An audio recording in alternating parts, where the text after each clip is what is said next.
First off, I want to thank Phyllis. She stepped in when we had a problem. To nobody's fault, but we had some. She stepped in and did it all. So we appreciate that. I just want to recognize her for that. Also point out to you, I assume we have membership forms on the back table. If you're not a member, a lot of you are, please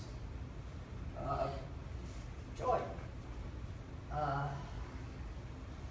What we're going to do today is in order of ballot position is how we're going to present the candidates. We're going to let them have a couple of questions really quickly from the audience, and then afterwards we're going to have mix and mingle, so you can go up and ask them anything you want. Now the questions from the audience, of course, can't be personal. We're not going to say, when did you stop eating your watch? Like, you can't do that. So I think we might as well get started here, and we're going to start with Mandy Lopez, who is running for State Legislature District 74. Mandy.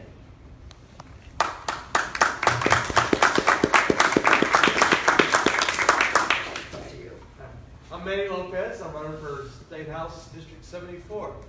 And I'll tell you a little bit about me, and then a little bit about my positions there. It's those that don't know me. I'm born and raised in Key West, third generation. I've had a broad-based background of experiences that really does very good to be a representative, having those broad background, because I can relate to many different situations and people and understand where people are coming from. But I've been in a lot of those places. I've been in the blue-collar work, down at the bottom, and I've been in very nice white-collar jobs as well. I've been a fisherman, a house painter, I've been a ditch digger, I worked for a telephone company, I'm full-time as a telephone man, a fireman. I went into the Army, a disabled veteran. I got certified to be a teacher, so I taught for a few years. I was a district executive for Boy Scouts, and executive director of the Chamber of Commerce, I've been a realtor, and a lot of things in between. So, so from a work employment standpoint, I can relate to a lot of different things. Politically, I was elected to a school board, another state. I was on the Port Authority Advisory Board down in Monroe County. I served as the chairman of the County Extension Service elsewhere. And I served, I think I heard of Central Texas Economic Development Council and many other positions that are quasi-government and multi-county and deal with agencies and government and things. And I was the executive director of the Chamber of Commerce, which was very political. So I have a good broad background there. Now, I'm in this race because I am experienced politically, civically, and have a good background. And I am very upset with what's going on out there, as many of you are. It's, with government legislation being passed to favor big business and extreme special interest groups, but they're supposed to be doing out legislation for us, we the people. And that's not being done. So it's time to do it. I've always said I'm not going to get back involved in politics till I can afford to, and that's not a matter of money, because I'm not going to take a pay for being a legislature. I can't take a pay because it will affect my disabilities. But anyway, with the time of 30 seconds left, I'm sorry, I can tell you this. I'm for investment in our infrastructure. I'm for responsible growth and development that's balanced with nature. I want to see expansion of Medicaid in schools, high schools that have vocational training in all high schools, so students come out prepared to go to work. With 35% of all students do not go on to college. We need to stop fracking. My opponent's for fracking. He also voted to allow guns on campus by students, and he's against Planned Parenthood and a lot of other programs that are very good out there. I'm very strong for solar energy. We need to have solar energy in Florida because we are the Sunshine State, and we should be known as the Solar State. Anybody have a question?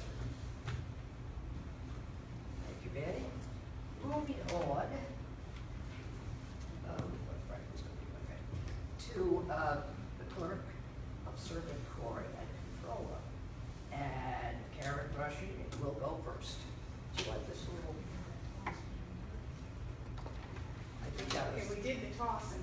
Yeah, he said last. He Oh, said he second. said last? Yeah, he said second. Okay, that's right.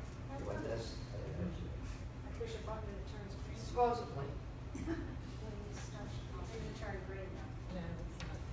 So I'll just speak loudly. Is that enough for everyone? Okay. Thank you all for the opportunity to speak today. I've been a long-term member of the League of Women Voters, and Pat always makes sure that I pay my dues, so I don't get confused. So thank you all for what you do locally, statewide, and nationally. Today I want to explain a little bit about the Clerk of the Court and County Comptroller and the importance it has to the community. Many people hear Clerk of the Court and think traffic ticket or child support, and it's really much, much more. So the and comptroller part is one of the important components. As comptroller, I'm the accountant of a $1 billion county budget, issuing the county financial statements, pre-auditing the county expenditures, and issuing the bond disclosures for county government. As the comptroller, I'm the treasurer of a $1 billion investment portfolio, which is rated highly by Standard & Poor's. And as comptroller, I'm the inspector general and conduct fraud, waste, and abuse investigations in Sarasota County, and which include guardianships, and also perform internal audits. But or least, the recorder of mortgages, deeds, and liens, and that is a $72 million operation which preserves and protects your ownership of your property. And now a little bit for the clerk component of the responsibilities. That's a $79 million operation. And here it's been said that we touch lives from cradle to grave. And whether an adoption case or a probate case or something in between, we are there as clerks of the circuit and county court to support you and your needs. All of this is done with a fantastic professional, credentialed, and experienced staff who are committed to this community. We served 119,000 people in person last year. We served 130,000 by phone. We are an award-winning office in excellence for financial reporting and customer service and have a 97% satisfaction rate. A little bit about me, I have a master's in business. I am a strategic planner, certified, and also a credentialed fraud examiner. I was selected countrywide to serve as an advisor to the U.S. Department of Commerce in Angola, Africa, and I am an appointee of the Standards Technology Commission for the Supreme Court. In my 7th year as legislative chair, 4 Florida clerks and controllers, and a 3-time award presentation for Clerk of the Year.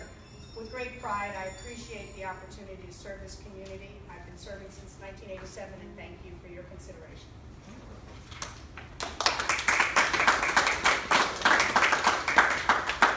All right, Tom Barton is running for the same office, obviously. You said if you want. I will try to speak this large bluntly. crowd. Yes, a large crowd. I'm Todd Barton. I'm the opponent for Karen Rushing, and I will agree with everything that she said about the clerk's office and the office of comptroller. My background is that I have a master's in judicial administration from the University of Southern California Schools of Law, School of Judicial Administration, and School of Public Policy or Public Administration.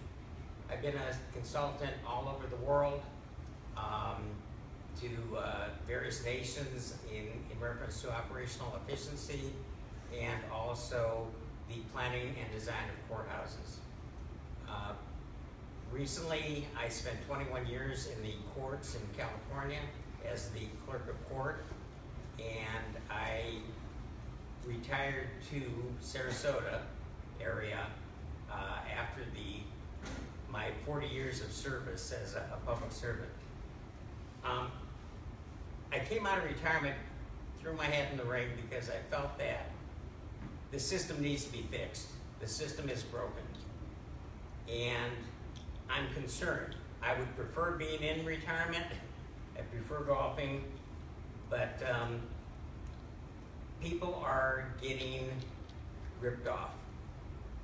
Some years ago, the incumbent invested $80 million, and this was in the newspaper, and she ended up losing close to $40 million of that investment in collateral bonds through Lehman Brothers. Out of the $40 million, she'll go on to tell you that, well, she sued Wachovia Bank or Wells Fargo Bank at the time and got $24 million back, or $23.7 million.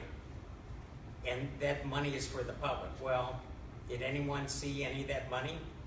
And I'm sure that a number of people have forgotten about that money. There are problems that I have come up with, a list of 21 problems, and everything is in the newspaper, or everything is from local attorneys or past employees that feel that they weren't treated right.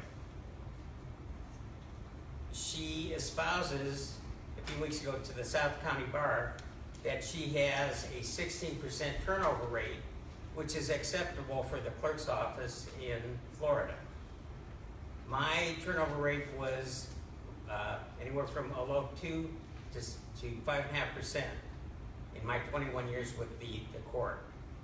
And I would seek that the turnover rate be reduced, and I would ensure that if there's turnover rate because you're hiring the wrong people, then the right people need to be hired. And if there's turnover rate because I gotta stop.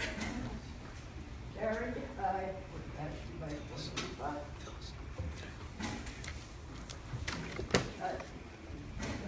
I'll just start with the most serious allegations first, and that's the $40 million. That is an incorrect reference. There was a $40 million purchase made by an outsourced investment, which was Wachovia Bank. And during that time, which was back in 2008, the county filed a lawsuit against the bank, and the bank, in negotiations and through mediation, which is not public, the mediation component, the county was compensated for the loss. Anybody who invests, and certainly I would expect that my opponent would know, if you invest money, you must invest in a portfolio. The portfolio made $123 million in the last 10 years, and so losing one pieces of some security and gaining in another is how a portfolio works. With regards to turnover rate, everyone has turnover rate. We have turnover.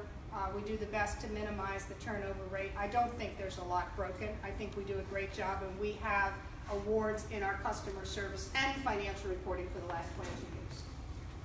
Anybody have questions for either of those candidates? Okay. And they'll be around a little bit afterwards if you wish to speak to the board. All right, next is tax collector and Barbara Ford Coates, won the toss.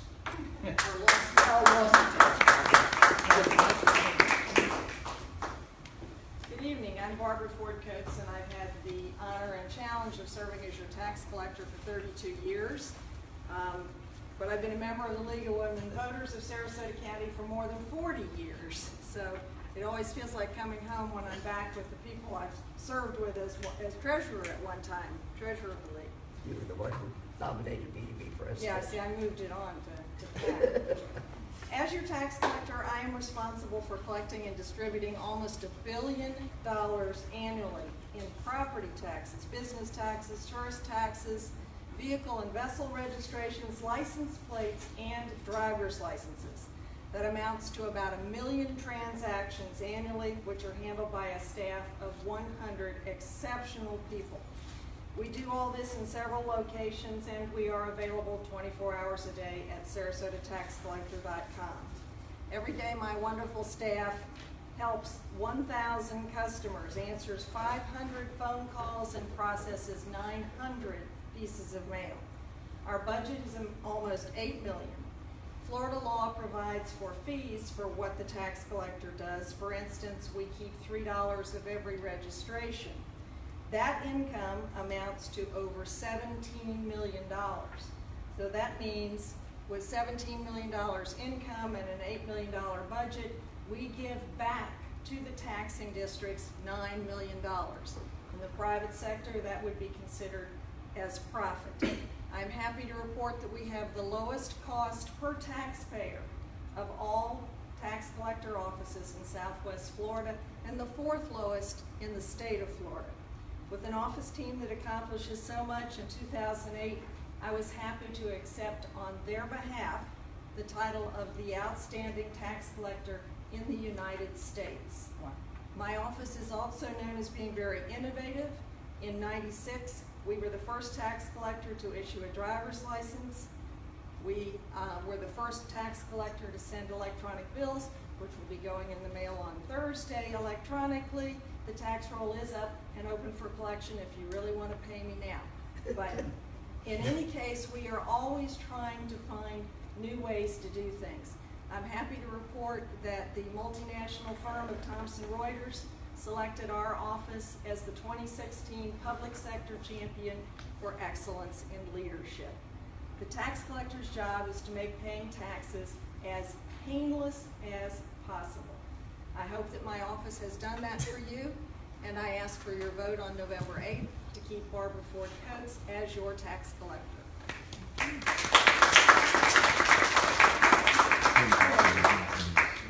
Jim Bender.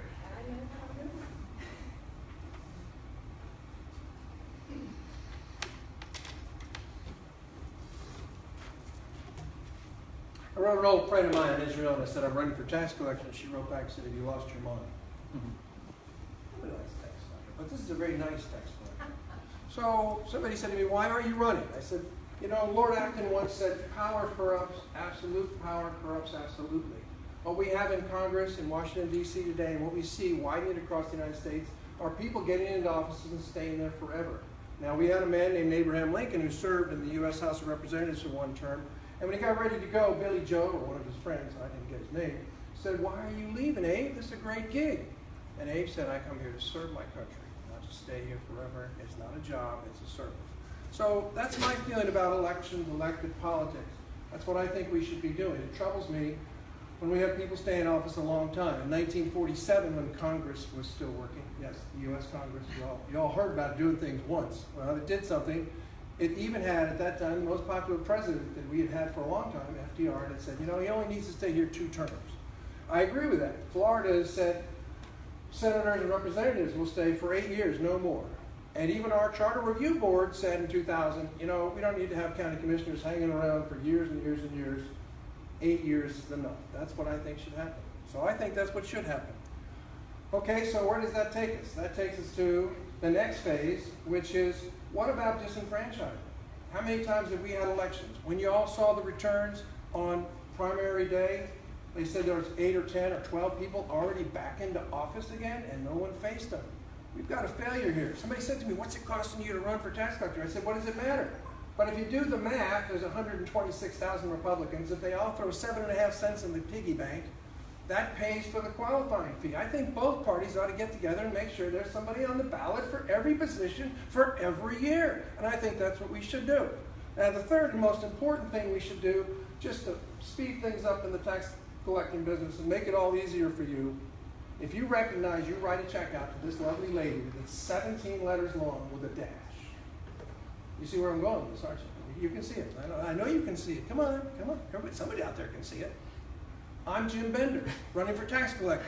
J-I-M, that's 3 letters. B-E-N-D-E-R, that's 6 letters. 9 letters. Half of those 17 letters and a dash. And that'll make it so much easier for you to write your check, right? Am I right or what? Vote Jim Bender for tax collector. Thank you. Thank you.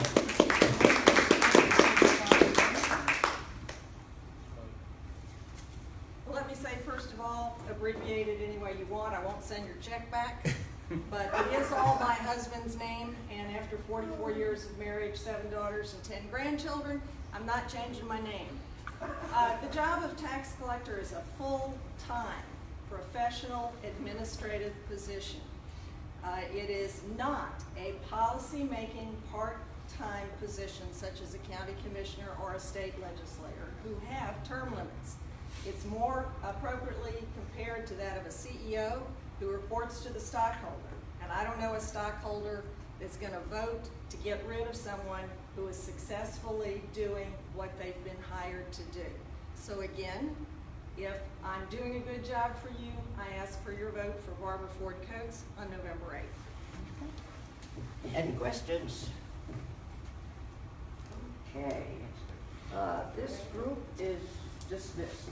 Well, we can't go far. There's another group. Are you? Fred, welcome. Fred Atkins Okay, I'm on is the next running group, right? for county commission. His opponent is not him. Hopefully, these candidates will stay around for the mix and bingo. While Fred's getting ready, another comment I would like to make. Does it matter where you sit? No? I'll hang out here. Okay. Fred, do you want a mic? No, ma'am, nobody else is using it. Only person using it is you the first time around. Okay. All is well. Good afternoon, everyone. My name is Fred Atkins. I'm a candidate for County Commission, District 1, Sarasota County. But in Sarasota County, you run county-wide, and that means I need votes from the airport to Northport, and from DeSoto County to the Gulf. So I need your vote, Fred Atkins. I'm a lifelong Sarasotan, born in the downtown city of Sarasota, graduated from high school in Sarasota High School in 1970. Just coincidentally, that's the last time there was a Democrat on the county commission for Sarasota County. I'm the one to change that. I come with a wealth and breadth of experience as a three-term mayor of the city of Sarasota. Also, in the last 32 years, which is basically half of my life, I was either in office or running for office in Sarasota County, to the extent that 18 of the last 32 years I've been in office as a city commissioner. I also think that now is the time. I think that I've proven myself to Sarasota County and to my mother, who's 98. She always wondered what's wrong with her boy. But in an amazing way, the reason how I got into being a candidate was my older brother. He kind of drugged me in this. I was just a regular neighborhood working person that loved my community and loved my people. And he said, hey man, you can get elected. And I said, oh man, okay. So he pushed me out there, he campaigned for me, and I sat and watched it, and we won. And here I am, still standing after all these years. But there's an opportunity for Sarasota County to have some checks and balances on the county commission. You know, there's no way that one group should have been the policymakers for Sarasota County for 46 years. We've seen where they have taken us. We are not in the best possible shape that we can be in. And we can see the kind of action that they take in the last 10, 12 years as it relates to just this area of Venice. We're still trying to figure out if we have a hurricane to hit this coast in this area, how are the people going to get out of here from the Nokomis? And that's where we're going after we leave here tonight. So we're going deeper in there. I hope the wind don't start blowing too hard tonight, because the roads is not ample to accommodate this. And then all of a sudden we have a situation where here we are. The county commission and its planning board continues to approve dysfunctional projects that's going to create a greater problem for the future of Sarasota County. I'm Fred Atkins. I understand how to get things done. I've been getting things done in the city of Sarasota in a plethora of ways, and so I'm a willing and able participant to help this process move into the future. Thank you for your vote and your support. Fred Atkins. Any questions for Mr. Atkins? Okay, this table is dismissed. Oh, I wasn't supposed to be up yet?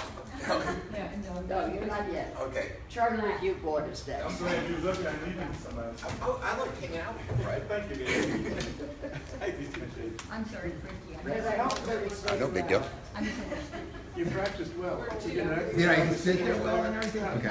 Top notch. Let's see.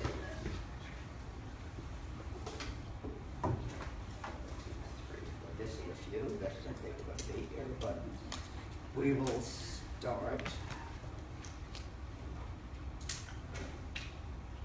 Okay, we will start with District 1 Charter Review Board, Arlene Sweetie.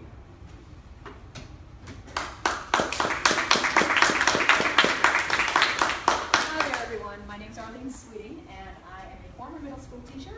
I was co-founder of our community radio station here in Sarasota, and I currently run the Fogartyville Community Arts Center. And one of the reasons I'm running is because there was an effort earlier in the year to change our charter review board from an elected board to an appointed board, and I thought that that was a huge step backwards for us, because as my slogan says, I do believe democracy matters, and I think this is a really important board in terms of democracy in our county and in giving the people a direct say in their government. The charter is like our local constitution, for those of you that aren't familiar with it, and the Charter Review Board is responsible for reviewing and recommending changes to the charter. Any changes actually go on the ballot for a vote of the people, so the board can't change the charter by themselves, okay, but they recommend what they think would be improvements to our government, and then the people get to vote on them. So that's important. I think it's important that we have citizens that are educated and engaged in the process of local government, really to balance out the powerful interests that are there that have a very strong voice. You know, we need the people to balance that out. And I want to be your voice on the Charter Review Board. I think, you know, I have ideas that I want to put forward, but I don't want to do that just by getting elected and getting on and saying this is what's right, this is what happens. I know I don't have all the answers. I really want to start a conversation with the community about how we improve local government, right? To hear from you all, to get your input on issues that are going to come before the board. And so that's my promise, really, is that if elected, I am going to work my hardest to keep you informed, to let you know what's going on, to ask for your input, and to get you engaged in this process, because I think that's what's important in terms of preserving our democracy, really. And I don't know what my time is, but I want to take a minute just to, you know, the Observer came out with their endorsements, and they endorsed my opponent, which is not a surprise, but they referred to all of our support, the Democratic candidates, our support for move to amend. And so I want to just take a minute to let you know that what that is. It's a grassroots effort in this country to amend the Constitution to say corporations are not people and money is not speech. It's basically an overturning of Citizens United, which is supported by a vast majority of this country. And it's also saying that corporations do not have constitutional rights. The word corporation does not appear in our Constitution, and it was actually a felony until 1850 for corporations to make political contributions. So, just to clarify what that is and why we supported that. So I appreciate your support. Thank you.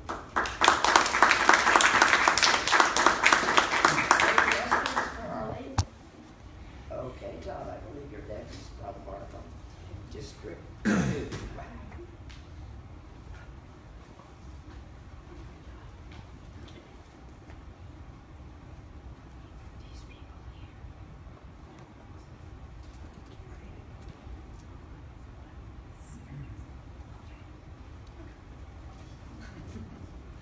Hi, I'm Donna Barkham. I'm running for District 2 Charter Review Board. I am currently sitting on the board and was elected in 2012. A little bit about me, I've been a resident in Sarasota for 30 years. I'm married and I have 4 sons, and all of them have were born and raised in Sarasota and attended the public school system here. In fact, I finally got my last one heading to college in August, so that was really exciting. Not really an empty nester because the one who graduated college came back, but anyway. I'm a small business owner. I'm a physical therapist, and I have currently practicing, and I have Professional Physical Therapy Center, which is located really close to downtown Sarasota. I've been there for about 25 years. And I was elected in 1996 to the Sarasota Memorial Hospital Board.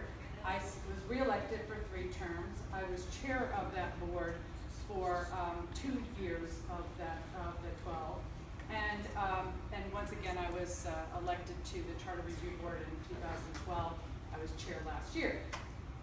I really feel that the Charter Review Board should be a panel of people who are listeners. Our job is to keep an open mind so that when the public proposes amendments to our charter, that we are open to doing so. It's very interesting because what I would say has happened is that anything that we send to special committee is headlines in the paper that we are going to pass this. It's really counterintuitive. I voted against the elected board, I voted against the appointed board. I did believe it should stay elected. But I didn't totally see the harm in the conversation or exploration of it. I was against it. I voted against it again when we were in special committee, and we ratified that, and there isn't going to be an elected board. But I feel badly because there are times when there are very complicated amendments that may end up being wacky, ultimately, or not applicable, or not able to be implemented, but should probably be explored anyway. So anyhow, my name is Donna Barkham. I'm running for District 2, Charter Review Board, and I need your vote. Thank you. Any questions? Okay, Karen Collins is also running for District 2. Hi everyone, thank you so much for coming out. Karen Collins Fleming, I am running as a Democrat for District 2 Charter Review Board. I am one of a slate of 5. My other compadres are Mr. Porter, Mr. Schlasko, and Ms. Sweeting. Tom Padalano is not here, but we have basically the same platform. Keep the board appointed rather than elected. Reverse. I'm sorry. Elected rather than appointed. Thank you. I do feel very strongly about that in spite of the slip. What I bring to it is a wealth of experience in local government. I came to Sarasota in '84 after about 5 years as an environmental consultant for the federal government. I took a job at Manatee County government in the planning department, and then later became the director of environmental management. So I know local government pretty much inside and out. I know how the county commission is supposed to work. Since I've been here so long, I have seen the changes in both counties. Some of them I think are great, some of them are not so great, and I just feel like it's important that I have what is small influence, however that might be, in shaping the future for my grandchildren and everyone else's. I look forward to working on this board. Again, I think we have a little bit more of a progressive bent toward serving, but not to the point of making changes or suggesting changes to the charter capriciously. The charter is a foundational document. It's a serious document. Shouldn't be up to whimsical changes. So I think that that's a good position to be in. I think it's looking forward, and it's geared to responding to the changes that we see in our demographics, the changes in issues that face the county. So I would be very, very happy to have your vote. Thank you. Karen Collins. Questions? Okay, moving on to District 3. Pat Wayman.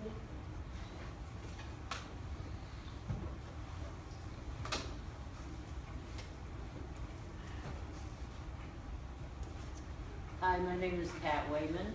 I'm running for District 3 Charter Review Board. And I wanted to make sure you understood what the Charter Review Board is. If you look at it backwards, it's the board that reviews the charter. So we represent the people. We are there for someone to come in and say, you know, I'm not happy with the way this is going in our city or in our county, mostly in our county. So I would like to propose a change. How can we do this? And the board looks at that change because we think every citizen is important to listen to. So you have a voice. Whether you use it or not is up to you, but I would suggest that you start getting involved in politics. It is the important part of living in a community. There are actually two ways for the charter to be changed, at least. One is if a citizen comes to us and presents something, and then we go move it forward and study it, come back and recommend that it go on the ballot. And remember, we don't change anything. The second way is if a citizen decides they want to put a petition out and get signatures, there are a certain amount of signatures you need, and you can come in and that will go on the ballot as well. Signatures work. Remember, our government is very important. The Constitution is the bedrock of our United States. I'm there to make sure that we don't violate that Constitution because we're pretty much close to losing it. So I want to make sure that our rights are maintained, the Bill of Rights is considered, and that we don't violate it. In our local area, we have a Constitution as well, and it's called a charter. Now, if we had pure democracy, that would be horrible. Democracy is, you've heard, 2 wolves and a sheep voting on what's for dinner. Well, we aren't a democracy. We are a representative constitutional republic, which means before you start voting on who's going to eat whom, you have some rules to follow. And those rules come first. So basically, I'm running for Charter Review Board, would like to represent you. If you would like for me to represent you, I would enjoy your vote. So remember, Pat is the way man. Thank you.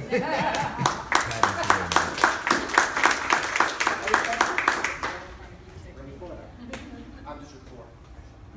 I'm District 4, but there's no one here? No, that's it.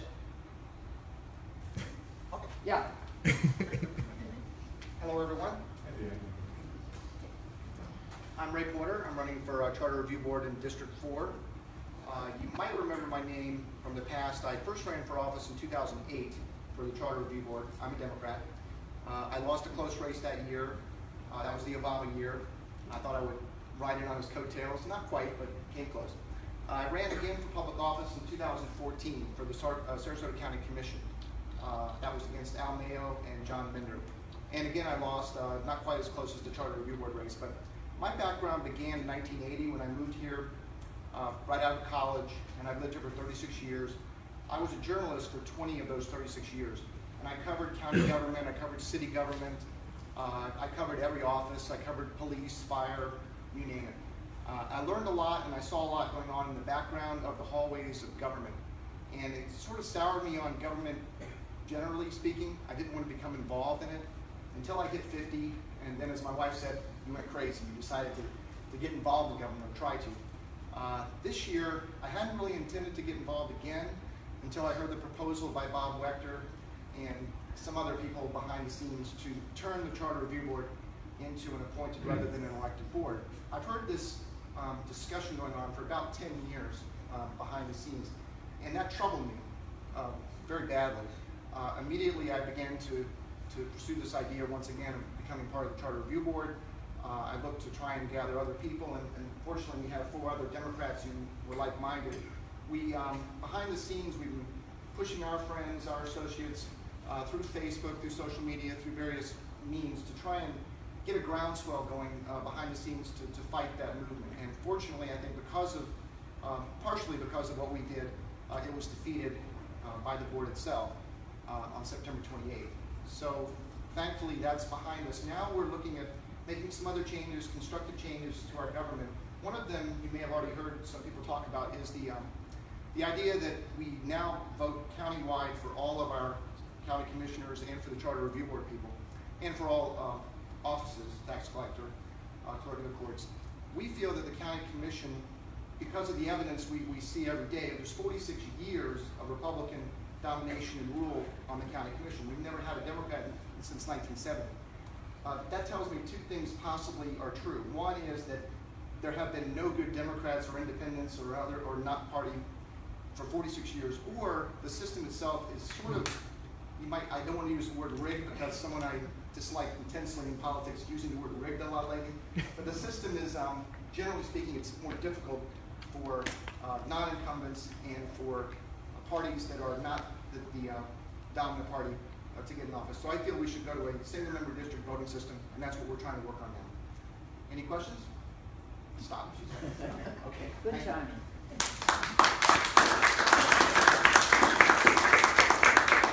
We have two candidates for District 5, and after they speak, Frank Alcott has joined us, and he will be speaking to us after these last two candidates. David. Yes. David Samuel. Hello everyone, I'm David Samuel. I'm living in Grand Paradiso. I moved here from Ave Maria, and I'm originally from Columbus, Ohio. And I'd like to thank all these folks for taking the time and the effort to step forward and get involved in politics. This is a big move for individuals. If you look, there's not too many people who want to get into this stuff. Local government is where the rubber meets the road. It's the most important form of government in my heart. My experience, first of all, my background, I'm a graduate of, I hate to say it this way, the Ohio State University and Xavier University in Cincinnati. That's where I received a master's in education. I taught political science and history in high school. This gentleman could probably have been a student of mine. Actually, he probably would have been in grade school when I was teaching. But a little more about the position itself. First of all, I'm coming into this position with a neutral, non-biased mind. I served on several boards, and I served in positions where I made judgments. I was a hearing officer for students in the school system, Columbus, Ohio. I was also part of a accident review board, and we held hearings, and I always kept a neutral mind, listened to the facts. In this position, you're going to be listening, that's reviewing, asking questions while you're reviewing, vetting, checking the data, the facts, and also, if I have to, I'll go out and look at things and make judgments. In fact, I was also a city councilman, and when certain things happened, I went out and actually visibly investigated, talked to the citizens, and listened and looked at all the data.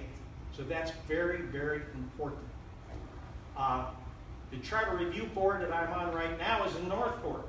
I'm the chairperson of the Northport Area Charter Review Board. It's an advisory board, and it's appointed. And it's not a good thing to have an appointed board.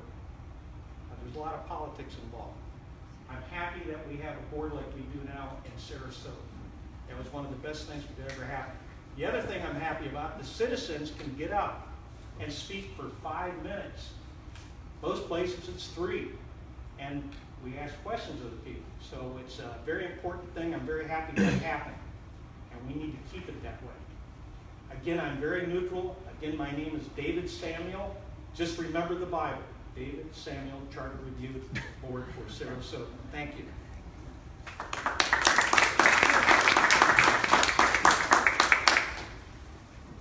Mike Schlasko is the opposing candidate for this office. Hi everyone. My name is Mike Schlasko. I live here in Venice, about a mile as the crow flies from where we are today. In fact, I spend a lot of time in meetings in this room.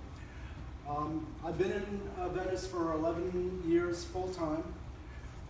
I came here from a career in information technology, 13 years running my own computer business, selling computer systems to other small businesses. The last 15 years of my career was involved with government, working for a multinational corporation from the vendor side, selling to government. So I can tell you all about government procurement processes. I can tell you all about how to hire a lobbyist, how to help government officials write legislation.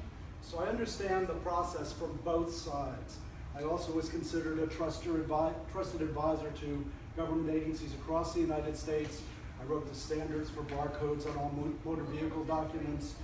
I was a member of the Industry Advisory Board of the American Association of Motor Vehicle Administrators for 12 years, I believe. When I got here, I thought I was going to retire about 7 years ago, and I did. And I joined the boat club, and I started going to the beach, and I joined the Sea Turtle Patrol, and I'm still a member of the Sea Turtle Patrol 7 years later, 5 days a week, 6 months a year. But honestly, I got bored, so I got on the board of my homeowners association. I've been on that board for 6 years. Next year will be my 7th year. I'm the past president, vice president, and treasurer. In those 6 years and coming into our 7th year, we have not had one increase in our homeowners association dues. We've replaced all of our infrastructure, and we've restated all of our governing documents, which, by the way, are probably quite a bit more complex than the Sarasota County Charter. I came to this position of running for Charter Review Board the same way several others did. I was invited to attend a Charter Review Board meeting, and I saw a convicted election fraudster proposing to the Charter Review Board that they convert themselves from an elected to an appointed body. I found that just unbelievable. And what I found even more unbelievable was that the board voted that they would study it. That they would study it as a committee of the whole. So the entire board decided that it was worthy of study. Such an idea, changing themselves from elected to appointed because a convicted election fraudster decided to make that proposal. By the way, this gentleman has made lots of other proposals to make it harder to change your charter. So I have 4 agenda items. We keep it an elected board under all circumstances. Number 2, we need to educate the people in Sarasota County about what the Charter Review Board is. After 3 months of campaigning, I can tell you that if 1 in 20 has the vaguest notion, it's a lot. Number 3, we need ethics provisions in our charter like other counties have. And number 4, we need single-member districts. Thank you so much. Mike Schlasko, District 5.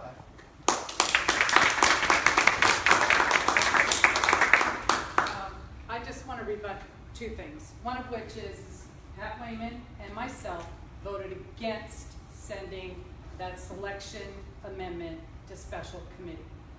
We also voted against it again and it was unanimous in special committee. But I just want you to know, the 2 of us voted against it. So not the whole board voted for sending it to special committee. Secondly, I just think I need to address the single-member district. And I understand from a Democrat standpoint why they might be motivated to do so. The only reason I am really against that is because when you serve the entire county, and your board serves the entire county, like the hospital board, like the Charter Review Board, and I'm only elected by the district I live in, what motivation do I have, for example, on the hospital board, to grant Northport a standalone emergency room, or give Venice an urgent care center, or for us to listen to something that Northport needs in regards to an amendment to the charter? You can create a real silo effect with a single member district.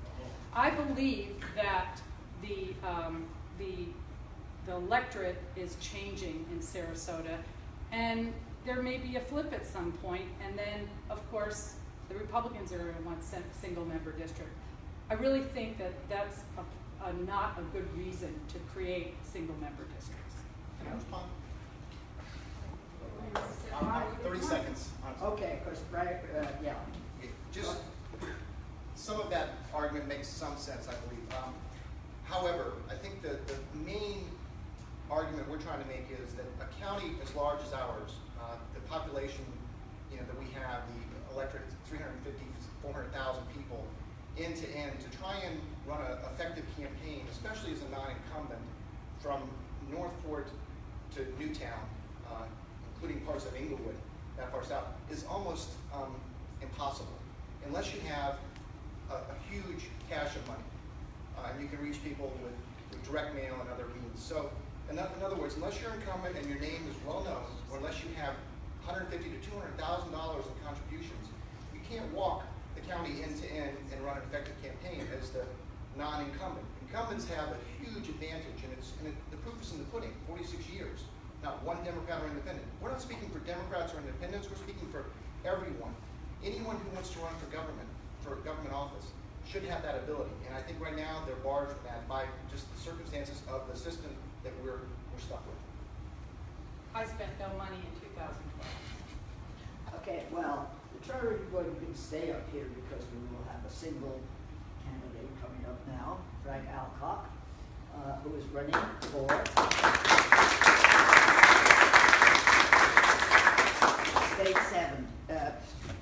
State Senate District 23. Frank Alcock, I'm running for State Senate District 23. It's every inch of Sarasota County in the northwest portion of Charlotte County. I'm a college professor at New College. It's about half of my career. I've been in the community for 14 years. My 14th year career goes back about 25 years. I've worked on areas of international security for the Energy Department, including some weapons-related stuff. I've worked on trade diplomacy. I've worked on connecting science to action in a number of environment and natural resources areas before moving here, taking my job at New College, teaching more politics, international relations, energy, environment stuff. And so that's where I've been for the last 13 plus years. Also very active outside of the community, working with a number of organizations, including both the Bay Estuary programs, community foundations, ADC News, and Sarasota Softball, to name a few. It's hard to cover a large portfolio or platform. There are a lot of issues that I would consider priorities, but I think one of the common threads is I'd like to see the state work a little bit better than it has for people that it could be and should be. So the state's a pretty good state to retire to, not so good for working class families, and if you're in the bottom third of the income bracket, it can be a pretty cruel state. Economic and health security is at the top of my agenda, and if there's one thing that I could accomplish or do, I'd like to bring the Medicaid dollars home, the federal dollars we've contributed to do a world of good on a range of healthcare issues. I also a big proponent of the public school system. I don't mind having some small, modest voucher programs in the charter schools. There's some excellent ones out there as part of the overall state portfolio and district portfolios, but not at the expense of the public school system. Some of what's been going on has actually been diverting some money over and above what I think should be done with our public school systems. I've been working on energy, land, and water issues for 25 years, and so that'll be a pretty big part of my platform. On some of the social issues, big supporter of Planned Parenthood, the LGBT community, and I'm going up against, I think, somebody, the article in the Herald Tribune, I think, did a pretty decent job. So it's a clear choice. On most of the issues that I'm talking about, myself and my opponent have very different views about the role of the government and the best approach for the state to take. So I welcome hearing from anybody. If you have any questions about me or my campaign, please visit frankaalcock.com. And hopefully I'll see you as your next state senator. Thank you.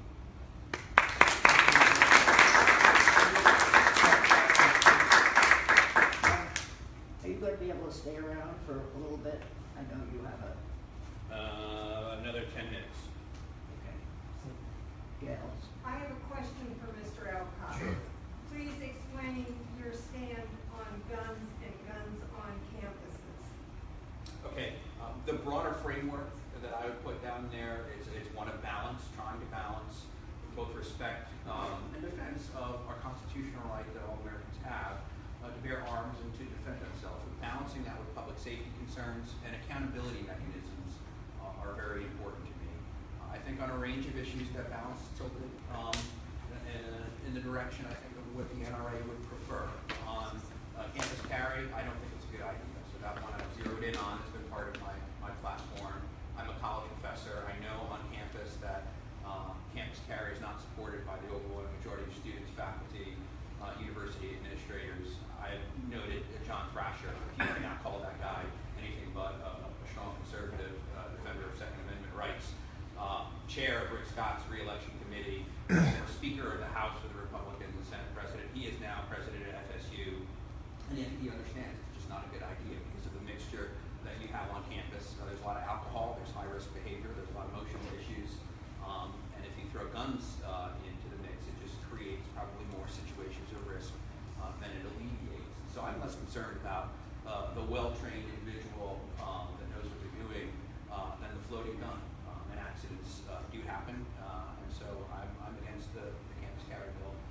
signal that one out. You know, there's a broad range of, I think, gun safety issues out there. As a member of the legislature, if I were to get elected, that's not going to be across the board my agenda. But when it comes to education policy in schools, I don't support more guns in schools, either at the campus level or at the K-12 level. Any other questions for Frank? Okay, we're moving quite rapidly, which is good. And I also have to leave in a couple of minutes. I also have to leave in a few minutes. Okay, well, we're gonna go into our, after the mayor, yeah, I know. You, I know. Sure. Mr. Hollick is not here yet. He Okay. said he would be late. If he Well, could make it, he would be okay. late. Would you like to speak? Sure. And this is the opponent of Mr. Hollick. Is it okay to speak? Frankie. Okay. Abruzzino. Yes. And he will speak for a certain period of time, and then we'll go into a mix and mingle. And we will have questions of everybody. So. Sounds good. All right, I'm Frankie Abruzzino. A lot of you guys know me from doing the Scoop News locally, some from the radio, some from my rogue rants. Some people take that passion I do on my rogue rants and stuff and say it's anger, which it isn't. It's just I'm very impassioned about issues. A little bit about where I'm coming from. I was here, I graduated Venice High School. I was here when the circus was up. I went through the rehearsals in the 80s. I remember the Venice Bowl, okay? And I met my wife here out of Adona Beach. We went in the Navy. I did my time there, graduated from the University of Maryland. Did some corporate life stuff where I was managing some CLEC, ILEC, and some financial services stuff. Next thing you know, I'm here back in Venice. I did spend some time in Italy with my sisters. I wanted to give my daughters a bit of a culture shock because they were living in a bubble in Ponte Vedra. And I wanted to let them know that life isn't all about money and laptops and riches and get whatever you wanted. So we took them to Calabria, which is like a third world country. They got that exposure. They didn't like it because nobody spoke English. And we were back here, and I said, let's go where my mom is, my sisters and everybody, let's go back to Venice. And that's where I came here, and that's when I started the Scoop. I do a lot of advocating for a lot of individuals out there. A lot of them know me as being, not, you know, a lot of people coin me as being the guy that doesn't want growth, and that's ignorant. You have to have growth, but I want sustainable, controllable growth. I don't want growth like we're seeing now. I would not have approved, like we saw today, the Laurel rezone. That's not going to happen with me. And I want to address some stuff my opponents brought up. First, numbers. Like I said, I don't think he realizes that I had a financial license to sell securities because he keeps bringing up numbers and how he's better than me because he's got this numbers experience. The other thing is, with the employees, when it comes to fire department pensions, I think that needs to get paid off. I think it's been around for like 6 years, I think. They keep saying they're going to pay it, and they've done absolutely nothing. And he has a habit of doing this. What I mean is, if you look at his big claim to fame is that he took away all this insurance benefits from the employees and saved a ton of money. And that he took the pensions, a bunch of pension money away from the fire department and police department. I have my own company. I've had a company for 15 years. I employ Italy, India, here. Guess what? I know it's costing money if you pay these guys benefits, but I'm paying it for a reason. The city paid these guys these benefits for a reason. They knew it was costing the city a lot of money. So it's not that great of an achievement to come and take away that stuff just to save the city money, in my mind. Maybe I'm crazy. And I want controllable budgets. I'm not going to spend money on trolleys and parking lots out in no man's land instead of repairing the fire department and stuff like that. So that's it. That's where I'm coming from. I'm Frankie, and I think I'm close to my 3 minutes. 6 seconds. That's it. I can hang out up here for a minute. Any questions? Any questions? I gotta sit.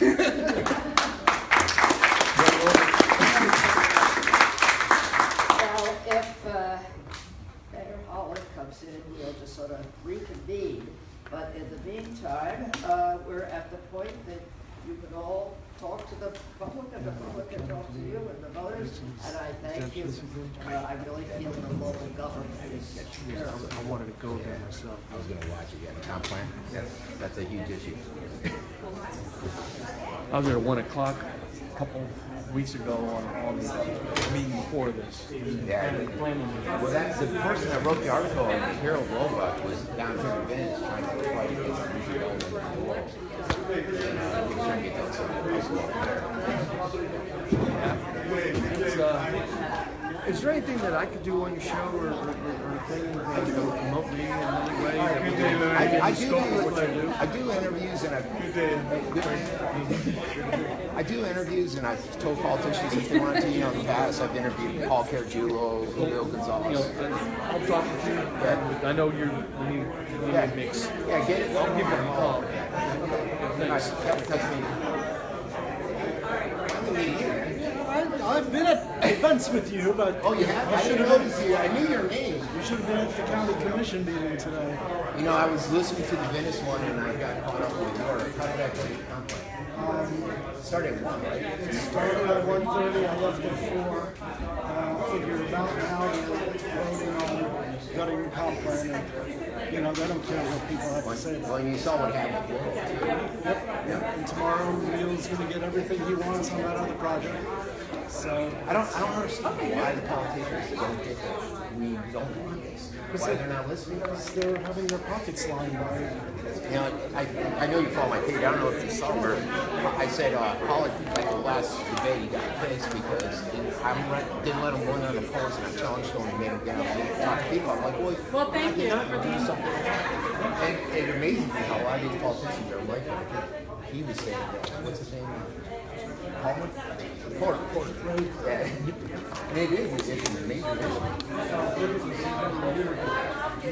I raised $5,000. Republicans combined raised $0. They assume that they're going to win. It's like an appointed body already.